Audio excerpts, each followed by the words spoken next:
Thank you so much for finding the time to talk to me today. I appreciate it. We're so happy to have you be a part of our 25th anniversary celebration.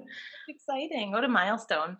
Yeah, isn't that crazy? I'm so happy to be able to connect with people like you who are, the foundation of Fiddleheads and the full experience. So this is really cool for me to be able to meet all these really inspiring individuals. So Mhm. thank you again for your time and allowing me to talk to you today and kind of pick your brain about your Fiddleheads days. Sure, sure. Yeah. So why don't you go ahead and tell me a little bit about yourself first? So I'm from Milwaukee. I worked at Fiddleheads. Gosh, I meant to do the math and I didn't. I was 19 when I started there. So it was right after high school. I was at UWM. And I stayed at Fiddleheads for probably the one in Thiensville for probably, I don't know, 2 or 3 years. And then I moved to the downtown location, which I don't believe is theirs anymore, but it was Nectar at that time. And then there's a bunch of stuff that happened in between. And now I'm a social worker. I'm a hospice social worker. Oh, I have two kids, a 6-year-old and a 2-year-old, and we live in Milwaukee, kind of on the south side here. We moved away for a while. We lived in South Carolina for a while, and I don't know, Wisconsin just kind of draws you back. So yeah, has a place in your heart for sure.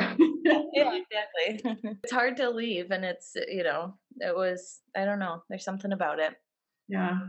Yeah. So when you were working with us, were you still in school or were you finished with your education? So I was in school. I was going to UWM part time, and then I kind of took on and off and on and off, and it took me like just a million years to finish college. So I guess the short answer is yeah, kind of. I was working through. Um, I would take a couple of classes and then take a semester off, and it just took me a super duper long time to finish. Yeah. Yeah. Yeah. What So was it like balancing the work relationship between the school relationship for you? you know, it was. It kind of in my family, I guess, tradition, but it's always kind of been more about work, which is probably why it took me so long to graduate. um, but it was, that was the primary, and then we kind of picked away and chipped away at going to school. But it was always working. That was really kind of the focus.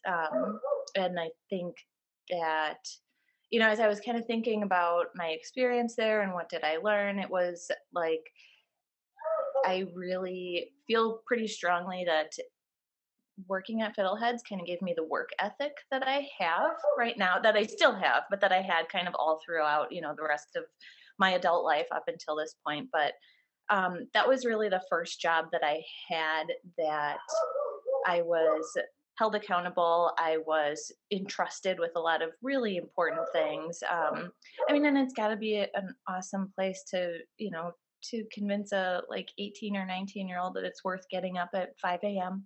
you know, the balance between work and school was manageable, and I think that's because there was probably a lot of. I mean, it's a family business, so they understand who they're hiring, and I think they hire those people for a reason. What was it like working with such a small family incorporated business at the time? It was awesome. I mean, it was like you they were so passionate and so invested in the business that you couldn't help but be right there with them. And if you weren't, you probably weren't going to really be around for too long. Um, but I mean, the women that stood next to me on my wedding day, I met them at Fiddleheads, all of them, every single one of them. And it was just, I don't know if it was time of life, but I think a lot of it was just the environment that you know you learn from each other, but you're also spending a whole lot of time with each other, so you are becoming family when you're working for a small family business like that, which was really an excellent experience. So it sounds like the company itself was so family oriented and made you feel like a part of your home and your family. But how was your team? Was the team kind of the same way too? You guys all just were so close and felt like family too? Yes, absolutely. The team was extremely close. I mean, they are, many of whom I still call close friends as an adult, and um, just friendships that really endured Yeah. throughout. Yeah. Was there anything specific you can remember about how you guys would make the day more fun or kind of keep getting going through the day? Um, yeah, there were just, of a lot of things. I mean, the music. I always remember the music. I feel like that's where I kind of learned to love bluegrass music too, and I thank Steve for that. So if he sees this, please pass it on. But there was like on top of the refrigerator, like I'm looking out at like kind of the riverside, and on top of the cooler here there was like a CD changer that had like a million CDs in it or something. But you always kind of knew who you were opening with and what kind of music you were going to put on, and that was first. And then you know you have the coffee to wake you up, and then kind of just getting to know the customers and getting to know like kind of their idiosyncrasies. That was another thing I was thinking of is, we probably saw a side of the customers or the patrons that came in that maybe like they're, the people closest to them maybe didn't know that they have like there was a local celebrity who would come in and order a jalapeno bagel with peanut butter on it. And it just kind of keeps you going throughout the day. But yeah, the music, I think. And then there was always like a very set schedule of things that you were to be doing at each time. And that helped. I mean, that kind of put everything into a rhythm. And when you get into a rhythm, you can kind of relax and get to know each other better. And I don't know. It's like I don't know. It's kind of a model of, I think, how a business should be run in many, many ways. Yeah. Was there anything that you learned specifically that stuck with you throughout the years? I learned more than I ever thought I would know about coffee, like ever, and about how small businesses work, about how businesses work in general. But seeing, I mean, at the time it was Lynn and Steve there doing everything, doing the management, doing the books, doing the ordering. And then once you kind of were more trustworthy, then they would pull you in on some of those important tasks. And so you kind of get to see, what goes into running a business like that, what goes into running a cafe. Certainly that it's a labor of love. And that's what I kind of what I think about every time I go into a small coffee shop like that, where it's like whoever started this place it's a labor of love. And I think that kind of has informed a lot of the ways that I look at the businesses that I patronize right now too. So that definitely stuck with me. That's a really beautiful way to sum it up, too. I love that. Labor of love. That's such a great quote.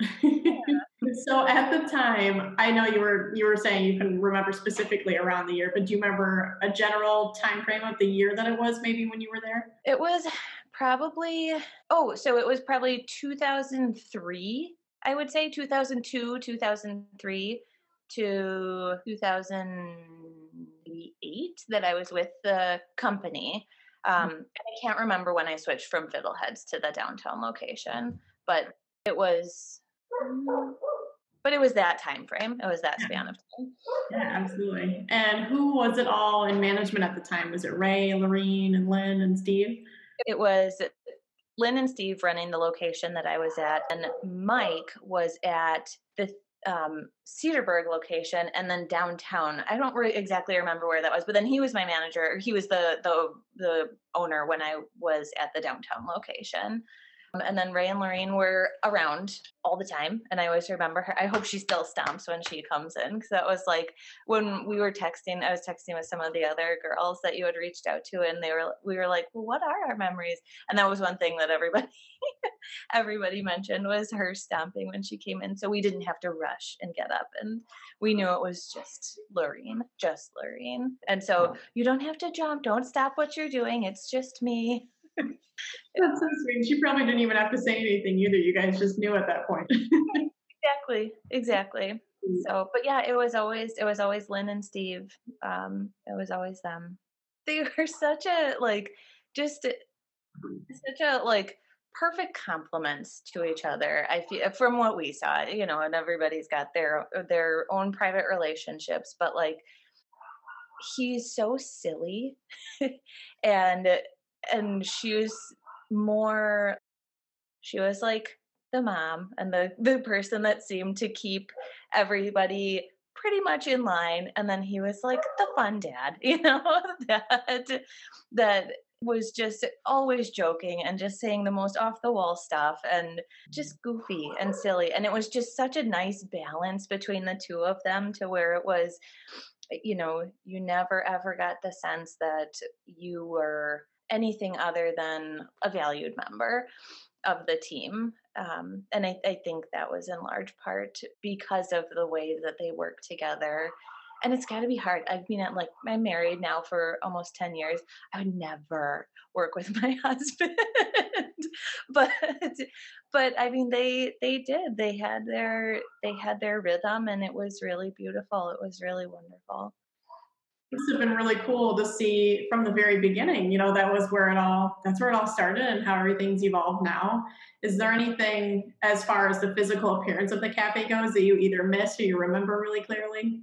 I feel like I remember everything, but I haven't been there for a while, but like I can picture like going in, I can hear the floors squeaking, I can see the like step to the dining area and then the other little dining area and the kitchen. I mean, it's, thinking back on it, it's like how ingrained that is in my memory. I can picture the stairs and the office upstairs. And then there was like the super creepy basement.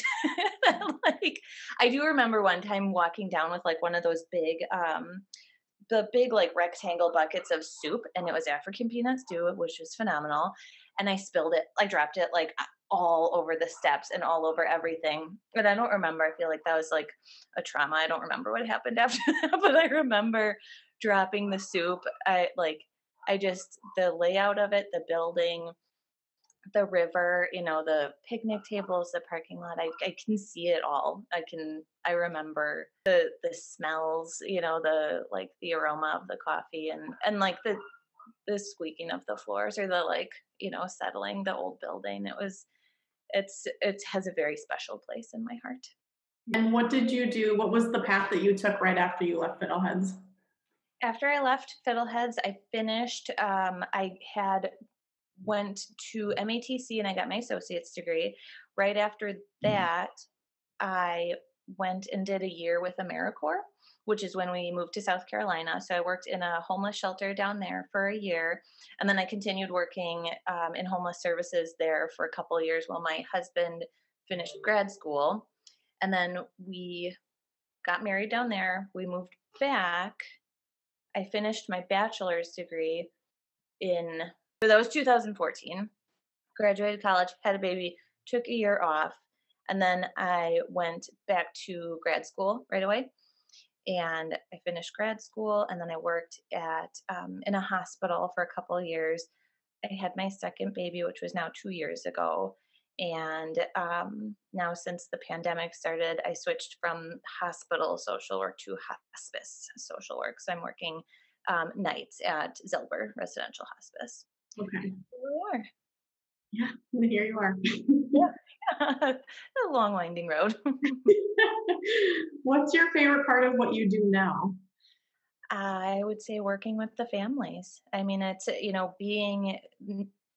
being with families at a very difficult time in their life is, I mean, it's a tough job, but I think it's really a lovely job to have. It's an honor to have. I meet World War II veterans. I mean, they're few and far between right now. I met a couple the other day who'd been married for 72 years. Married for 72 years. I know, it just, and hearing people's stories, you think about healthcare and you think about a lot of the go, go, go and the money and the buzz and like pushing people in and pushing people out. And that is how it was at the hospital. But right now I'm in a position where I can kind of slow down and get to know people and help them kind of reflect on oftentimes what's been a wonderful life, a terrible life, help them, kind of make peace with where they're at and then help them kind of lay a lot of those things to rest and say goodbye. And it's really it's a privilege to be in the position that I'm in right now. And it sounds, just from what I'm hearing about you today and just hearing you speak on your memories and your beliefs, it's just, you seem like such an incredible woman. I'm just so honored. Thank you. The work that you do, I really appreciate it. Thank you. Thanks. It's wonderful. It's a good fit. It kind of fell into my lap. I never would have guessed, if you would have asked me when I started at Fiddleheads, or if you would have asked me when I started college, like the first, second, or third time, I would not have seen myself here. But it's just, I feel like in a lot of ways, your path gets laid out in front of you. And as long as you follow it, you end up where you're supposed to be. And I, I like to think that's what happened. I don't know. We'll see. Do you remember what life was like when you were 19 as a barista in Thiensville? I do. It was super fun.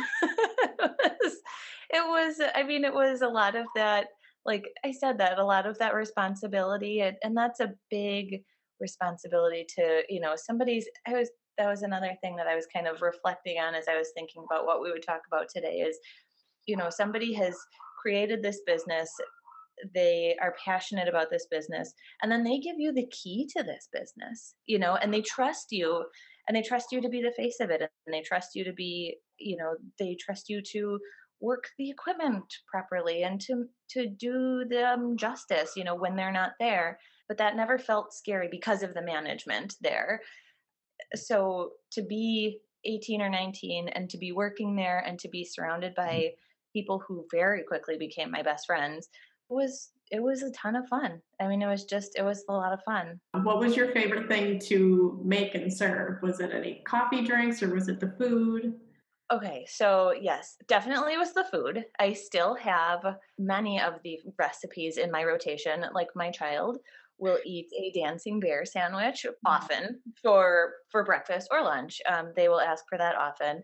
I remember Steve like very specifically teaching us how to to put the cream cheese on the bagel and how it's like it's I would say it's very difficult to spread cream cheese on a hot bagel, so you only get one chance. And like so like like you had to use the paddle, and like I still have that technique down. Um and the I mean I still am just totally in love with coffee and espresso and all of that stuff. Having Rishi tea there, we had Rishi tea, which is still like one of the only brands of tea that I will drink because it's so phenomenal. And then they also had these, I have not seen them and I've been on the lookout for them for quite a while. Again, maybe Steve has an inside line to it, but they had these stuffed pretzels. They were like big soft pretzels that had like pizza filling in the middle. So like kind of like a pizza roll, but a stuffed pretzel. And they were so good. And I have not seen them in a very long time. So there were those. My girlfriends and I were kind of talking about like the different nicknames that we had for customers, which were usually just what drinks they ordered. There was an older man, I'm sure he's passed by now. His name was Floyd.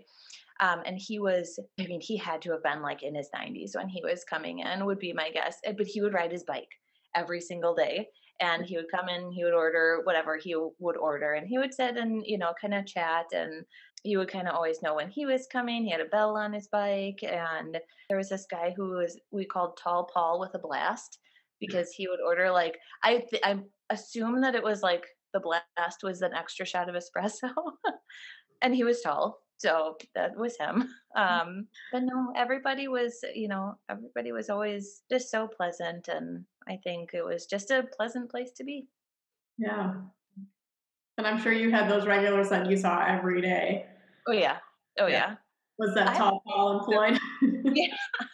I would say the vast majority of people that came in probably every day. So to sum up your experience with Fiddleheads as a whole, do you have any words that you'd like to have heard by current baristas for the future? I would say take advantage of the opportunity that you have right now. You're learning from wonderful people. I think the things that you learn right now can serve you very well in your life going forward because they have served me very well, and I'm extremely grateful for the experience. Well, we're grateful to have you, and this is just so amazing to be able to meet you for what we can do at the time, but to learn about your memories and your days at Fiddleheads. That's so cool, and I hope this was a fun experience that you could reminisce and walk down memory lane. And Yeah, it was. It's been a lot of fun. good. Was there anyone that I could pass on a hello to for you? Steve and Lorraine and Ray would be would be my people. I absolutely will do that for you. Yeah. Okay. All right. Well, thank you again so much for helping us and being a part of our celebration of our anniversary. It's Yeah. really Thanks for thinking of me. Thanks. awesome. Bye.